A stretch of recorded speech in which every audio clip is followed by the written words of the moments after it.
Hey everybody, this is Rustin Rose with Metalholic Magazine and Access Entertainment. With us today, Urban Breed of Project Arcadia, Trail of Murder, and of course, Sirius Black. How are you doing, my friend?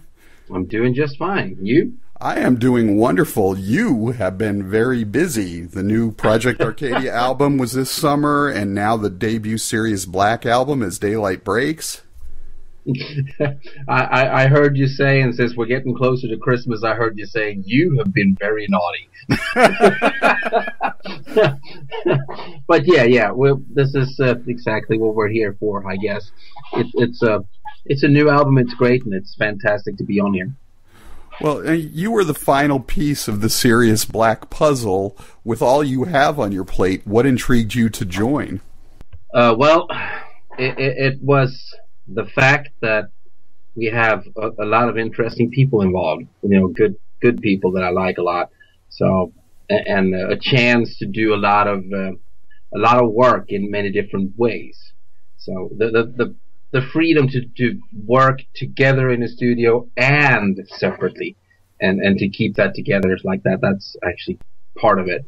Absolutely. Right. Well, the guys had already written much of the material for the record when you signed on. How involved were you in the songwriting process? Did you create the lyrical content and the melody lines, or? Well, what happened was it's a little more complex than that. When I signed up, they'd already written a lot of material. That is true. So, but I started working on, words and melodies for those songs, and in a little bit after that they just changed. So halfway through the process, we started over. Oh wow. Because everything was different. And so yeah, we were all pretty much a part of it, because we started working together, and we realized, after a while you go like, wait a minute, this is where we're going. And so while some of the songs that we did start, that they had started on already, they're still in here. They're in here in a very different shape. So they're quite different beasts at this point. Right. So we were all very much a part of it. It really is a team effort, and that's, even though I will say that normally people think that you just get together and you work on everything like together. Normally what happens in songwriting is that someone has the core idea, and everybody chips in on that. That's how you do when you work together on songs and write them together, more often than just everybody chipping in like a bar each. That doesn't really work. You have to have a core concept to work around, because otherwise things just fall apart. Right. Or they just seem fragmented, and just like there's no, you need to have a thread throughout, even if you change things, and that you have to have that in mind to begin with. Right. So that's how it went about, and everybody contributed song ideas. So that's really, it is a team effort. Nice.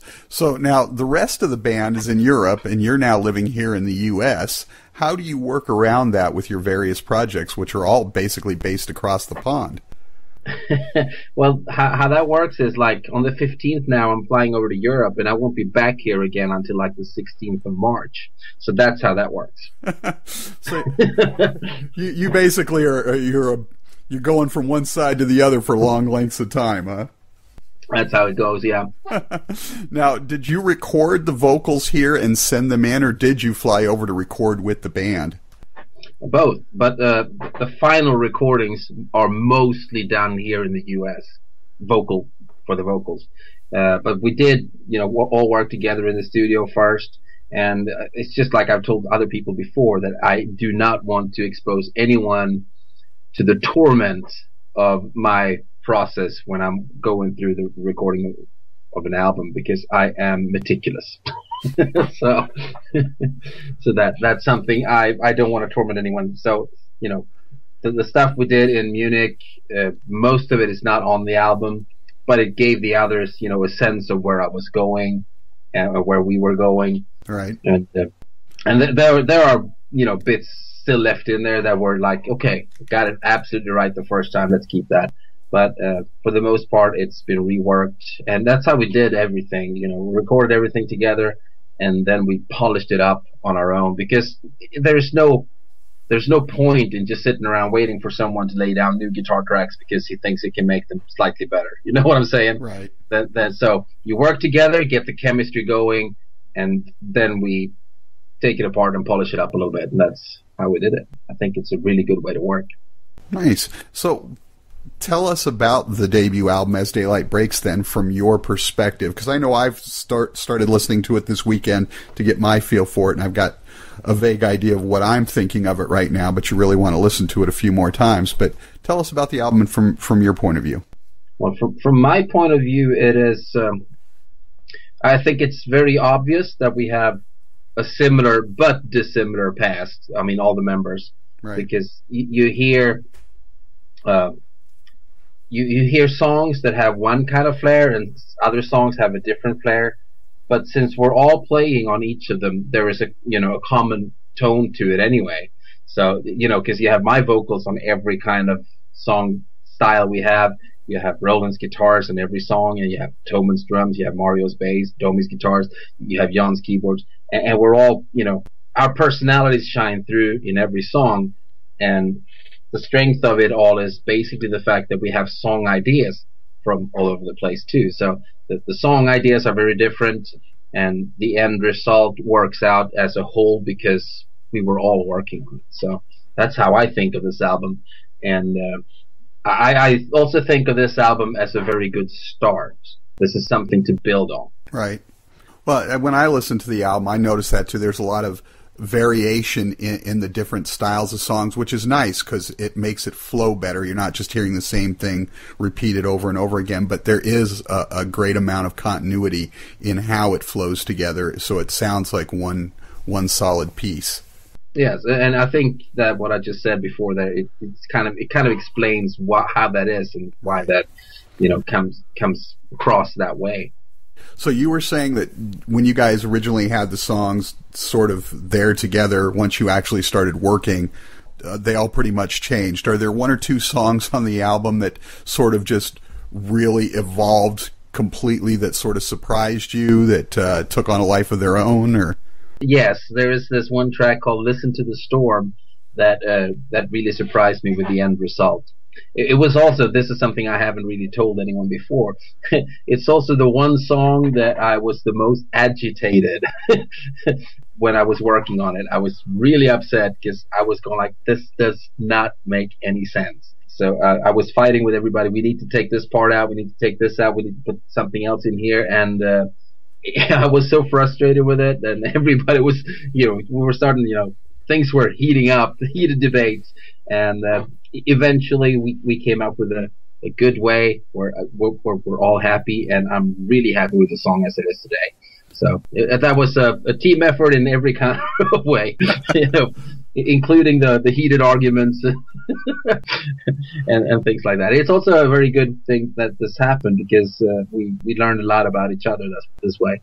Well, and that's the thing. Anytime you get a band together of true professionals who have such varied but legendary backgrounds, you have so much talent in that band, you also have sort of that creative ego that goes with it, and to try and combine them all is always a challenge, I would think. Yeah, I mean, you have different philosophies as far as songwriting goes, too. I have my ideas as to how a melody should be shaped and what rhythms I prefer in certain positions and other things like that. And that will create an issue sometimes because someone else will think that, no, but we need a straight beat here. And I go like, no, we cannot have a straight beat here. That'll sound stupid. and you have arguments like that. And, they tend to become pretty abstract, and in the end, nobody really knows what they're talking about. Or at least they don't know what the other party is talking about. And, So there's plenty of room for that. It's interesting, and it tells you a lot about the people involved, and you learn a lot. And in fact, at the end of the day, what the really good thing about this is that we actually ended up with even greater respect for each other than before we started. Nice. Which is a very, very happy thing to note. I mean, it makes me very happy that this happens because it can oftentimes go the other way around where you're going like, that guy's an idiot. He doesn't know what he's talking about. In this case, it's quite the opposite. You're like, okay, so we all have good points, and I see your point and he sees my point, which is really important. And we can figure this out, and we choose the better solution. Right. So in contrast to Listen to the Storm, which was obviously the most difficult song, Yes. which one came together the most smoothly that just popped right out? Well, I would say that would probably be I Seek No Other Life. It was a song that I had written for my solo album originally, and I, said, because I've been cannibalizing it for a while, so it's not going to happen. It's not going to happen. I'm going to cut it out, the solo album. I'm just going to take songs from it and have other people give their input to it. The one reason I don't want to do that solo album is because if I do everything, it tends to become urban. I mean, that's just a little one-dimensional. I do like to have other people's input, and it makes a big difference. So I sent that song in, and they, did their magic to it, and it turned out a much better song. I mean, every single step along the way was an improvement, so that's why it was so easy. Just like, okay. Every change, I mean, some of the changes they introduced, caused me to have to change things, so it was a lot more work, but it was still a very, effortless procedure through there. At least on my part. I don't know how agitated the other guys were with it. But nobody voiced any concerns about it, so that was very easy, I think. Now, are you guys planning on shooting any videos for the record? Yes, I'm flying over to Europe on the 15th, and we're going to have like a day or two of rehearsals, and then video shoots. So... And then there's going to be stage prop building and stuff like that, and more rehearsals, and then there's a tour. Right, you guys get a chance to showcase the band with Hammerfall this winter, that's a pretty fortuitous tour to start the album cycle for a new band. Yeah, it's a great opportunity, perfect timing and everything. Of course, I say perfect timing. What it is really that we worked our asses off in order to get this to happen in time so we could get on there. So this is, this album has been a very high pressure. It's been a high pressure situation for all of us because we needed to get it done in time so that we could have it out by the time we get on that tour. Right. And it's an incredibly strong album. Like I said, I'm only going through my second or third spin, and it takes a while because you got to pick up all the nuances and everything. But I love everything that I've heard of it so far. Now, is it sort of a bit surreal for you to have two albums coming out only months apart between Sirius Black and Project Arcadia? Well, it's a little unusual, but I'm very happy to see this happening anyway. Because if you think about it, there's been a great big gap here between releases for me between this, so I haven't had too much product out there. So this is really good, and the process has been, kind of different as from between these two albums, and so yeah, it's been absolutely great. And top of that, I mean, both these Project Arcadia, Sirius Black, everybody I'm working with here, I just love them. So it's been a fantastic experience. Right. Well, tell us about the Project Arcadia album then a little bit from A Time of Changes from your perspective, since you already gave us the perspective on As Daylight Breaks.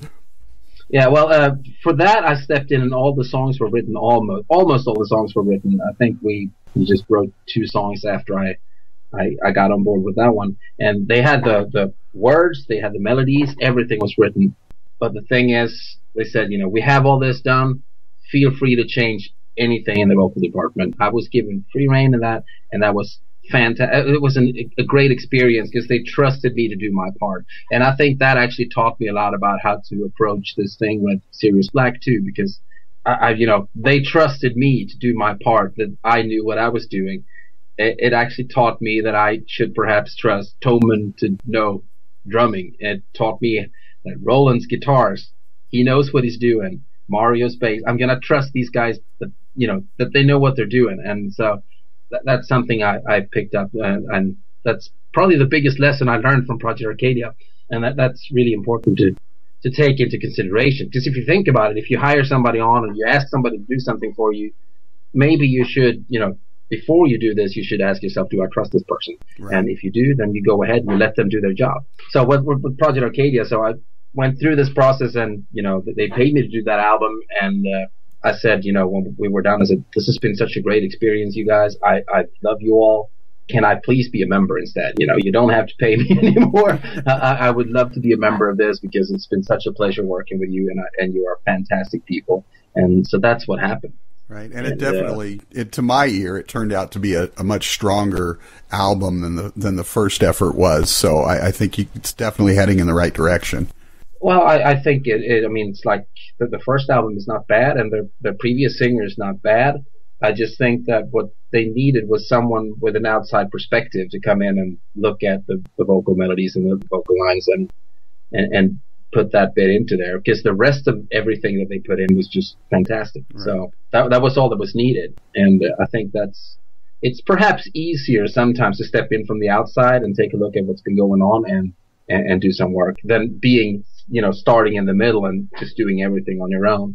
It's a little bit like what I said with my solo album. That's not ever going to happen, because, like I said, you start writing everything on your own, you get one perspective. You let somebody else contribute and put things in there, you get a bit more depth to it. And I think that's what happened when we worked together on it.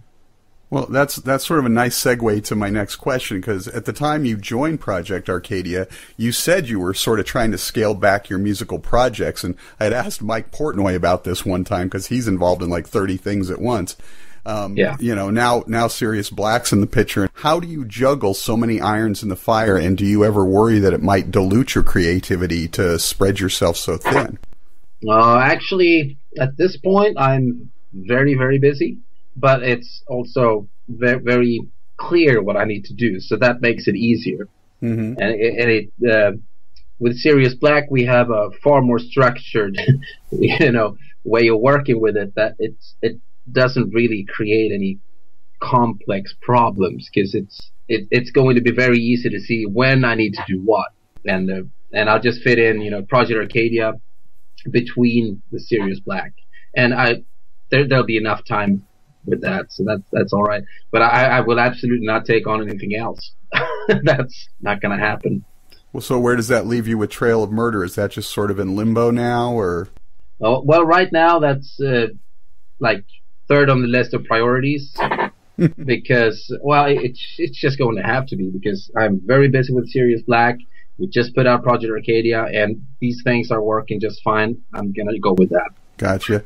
So I understand you do not have a Facebook page. So first off, I commend you on that. It seems near impossible not to have one these days. But how do you manage that in an era where social media plays such a big role in promoting new bands? Well, I can stay off of it because everybody else is on. So that's how you work that. So basically, if you need Facebook for something, someone else can do it. I don't have to. And the main reason I'm not on Facebook is because I seriously can't stand their copyright policies. Right. And that's just the way it is. And so it's just, it's a little bit of, I'm a principled kind of person. It's on principle that I would never get on Facebook. Well, I said never. If they change their copyright policies and some other things, then maybe. Perhaps. But I doubt that'll happen. It's only going to go the other way. It's only ever going to get worse. Yeah. And it's such a major time suck anyway. So no. Yeah, and we're all good at finding things to waste our time on anyway. So there's no need to add another one to it. Right. Now I have considered moving to some place like Sweden, Iceland, Norway. What made you want to move to the U.S.? I have my wife here. Ah, well. That's the short answer. So having been here now, how does the U.S. contrast with Sweden? Well, first of all, we're in the south, so it's warmer. That's a great big plus. And I do like that. There are many things I like about the U.S. Like, for instance, just the fact that you go out to a restaurant and get good service. If you want good service in Sweden, you're going to have to go to really high end, and that's just the way it is. I would say the service overall in pretty much any field is better here. And other than that, you can put me down anywhere in the world and I'll be fine. I'll find people I like. That's just the way it is, and that's the important bit. That's the people. That's right. The important part. I'll be where I have people that I love. That's where I'll stay. So that's really it. If that happens to be like Iceland, like you said, then that's cool. Then that's where I'll be. Nice. So Dimebag Darrell passed away 10 years ago tomorrow. Was he or Pantera ever an influence in any part of your life? Was that ever a big band for you, or? Not for me personally, but for many people that I work with. So he definitely had an impact on my life in that respect. So there's that. But I would never. I think I listened to Cowboys from Hell. That's about the only thing I listened to a little bit, and it was never really my cup of tea. But it was enjoyable. But, many of the people I've been working with have listened to a lot of it, and so that has influenced what I've been doing indirectly. It's not influenced my input, but others. So, right. Yes, absolutely. All right, so a few questions here on the way out just for fun. Are there any other vocalists you'd like to do a duet with? That's a little scary prospect, because you go like, wow, you pick your heroes and you go, wow, that'll be intimidating. And then you pick anybody else and you go like, I don't know how that'll work. The problem here with a duet is that, of course, it comes down to finding the song that's actually a duet, not just any song that you're forcing the duet aspect onto.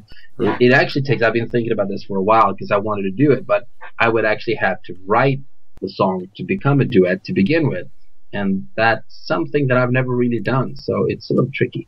It's not just putting harmonies and doing that, because that will work out just fine. It's a little bit about the getting the lyrics, the concepts, and putting all that together as well. And also you probably have to pick someone beforehand. I don't really know. I mean, I can't say that I do know that I'm probably going to do a duet with Sarah Teets from Mind Maze. That'll be cool. Really? I'm looking forward to that. Yes. Now, what can you tell us about that? Because Sarah's a friend, and I love their brand new album. It's one of my favorite albums of the year. That's exactly why I'm looking forward to doing that. Because I heard that and I got goosebumps. It's a fantastic album. Nice. I love the work on it. So that's why. And it was really supposed to be done already. However, we had a break in here and I lost my laptop and everything else. So it's a little bit put on hold. So we'll see if it happens. I do hope it happens, but we'll see. I do too. That would be fantastic. Okay, so just so fans, especially here in America, because we're not as familiar with you because you've been in so many European-based bands, just to get to know you a little bit better, give us 3 albums that changed your life or sort of influenced, where you're at in music, informed your path, if you will. Okay. Well, put it like this then.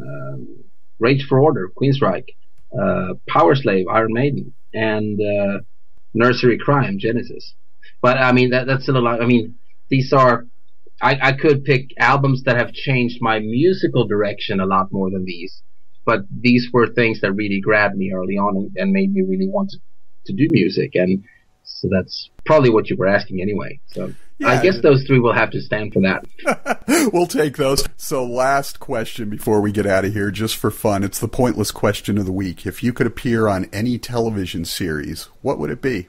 I assume that it should be something that's currently going. That's up to you. Well, it's a little tricky.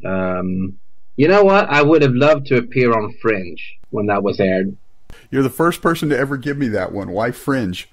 Oh, I may be disappointed with the last season there, but all the way up to there, it was just I loved the characters in there. In particular, Walter Bishop. I mean, his development. It was like I was so much fun watching. So that's why. Nice. Urban Breed, Sirius Black, the brand new album, as Daylight Breaks, coming out after the first of the year. Project Arcadia, the new album, already out. Thank you so much for taking the time to chat with us. No problem. It was my pleasure, really. All right. Take care, brother, and hopefully we'll get a chance to see you over here in the States with the band. I know it's difficult for the European bands to get over here, but, we'll look forward to that maybe, and we're definitely looking forward to seeing what you end up doing with Mind Maze. Yes, and there's no maybe about it. We will be coming. Awesome. Fantastic. Urban, have a fantastic holiday, and we'll talk with you soon. Oh, you too.